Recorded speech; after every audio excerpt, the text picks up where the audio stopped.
안녕하십니까. 통찰음식 성형외과 김찬우입니다. 반갑습니다. 오늘 주제는 식사에 대한 주기입니다. 식사 횟수죠. 현대 남성분들, 여성분들이 이 일 때문에 바빠서 끼니를 제때 잘 먹지를 못하고 배고플 때 많이 먹기도 하고 야식을 챙겨 먹기도 하고 아침을 거르는 경우도 많습니다. 그래서 이런 식사가 불규칙하게 되기가 쉬운데요. 이 불규칙한 것이 어떻게 우리 건강에 영향을 미치고 또 식사 횟수를 어떻게 하는 게 좀 좋을지 이런 부분에 대해서 설명을 드리도록 하겠습니다. 식사에 대한 개념부터 이해를 하셔야 되는데, 이 식사라는 것은 우리가 에너지를 주입하는 것입니다. 자동차를 따지면 휘발유를 주입을 하는 것과 마찬가지죠. 음식을 먹지 않고는 살 수가 없기 때문에 음식으로 인해서 에너지를 주입을 하게 되는데, 우리가 먹었던 음식은 입안의 저작을 통해서 분쇄가 되고 그리고 목을 넘겨서 위에서 연화가 되고 난 다음에 소장에 들어가기 전에 췌장이라는 기관에서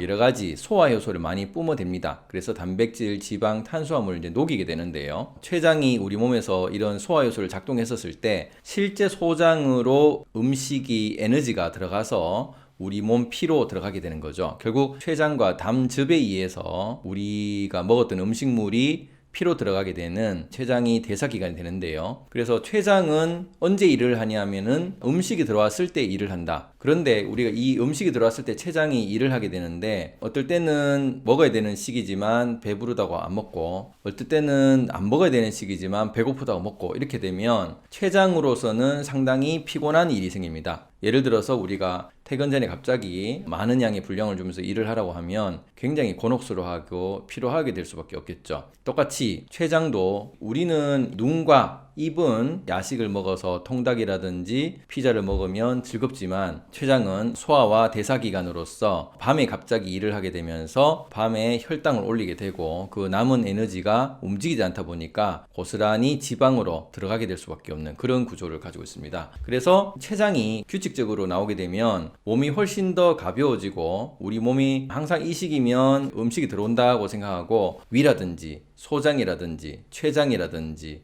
이런 게 모든 게 그 시간에 맞춰서 준비가 되기 때문에 굉장히 효율적으로 움직일 수 있는데, 어떨 때는 먹었다가 어떨 때는 안 먹었다가 이러면은 굉장히 불규칙성이 돼버리면 우리 몸에 쓸데없는 에너지를 많이 쓰게 되고, 그러면 몸이 좀 더 피곤해질 수 있다. 그래서 불규칙한 것은 규칙적으로 바꿔라, 이렇게 얘기 드릴 수 있고요. 두 번째는 하루에 3끼를 먹어야 될지 2끼를 먹어야 될지 1끼를 먹어야 될지. 특히 요즘은 다이어트 한다고 이제 1끼를 먹는 분들이 많으십니다. 특히 간헐적 단식을 하면 점심때만 먹고 저녁은 안 먹고 이런 식으로도 많이 하시는데, 그러면은 먹는 에너지는 예를 들어서 1끼를 먹더라도 조금 많이 먹어서 3끼 먹은 양의 에너지를 채운다고 하더라도 실제 그때만 먹었던 게 다 우리 몸에 들어가는 게 아니라 췌장에서는 소화 효소를 뿜어내는 한계가 있기 때문에 음식 양이 너무 많이 들어가면은 결국 소화 효소로 인해서 소화될 수 있는 것들만 혈관으로 피로 보내게 되고, 나머지는 소화 요소로 결국 음식을 다 녹이지 못했기 때문에 결국 설사가 될 수밖에 없는 것이죠. 그래서 너무 과식을 하면 설사가 되는 이유가 췌장이 그만큼 받아들일 능력이 되지 않기 때문에 소장에서 음식을 받지 못하니까 나머지는 대장으로 이제 보내서 설사를 시킬 수밖에 없다. 그래서 이런 한 끼를 먹는 것도 자기가 한 번에 먹을 수 있는 양이 거의 정해져 있고, 물론 좀 더 많이 먹어서 위를 늘려서 췌장을 좀 더 피곤하게 만들 수는 있지만, 그것 또한 한 끼를 먹었을 때 너무 많은 소화 요소가 나온다는 것도 췌장이 굉장히 피로해진다. 이렇게 췌장이 피로해지면 결과적으로는 인슐린이 많이 나올 수밖에 없고, 인슐린이 많이 나오면 쓸데없는 인슐린이 나오다 보니까 인슐린 저항성이 생길 수밖에 없고, 그러면은 그게 결국은 당뇨라든지 비만이라든지 다른 또 대사의 문제를 일으킬 수 있다. 그래서 가장 좋은 것은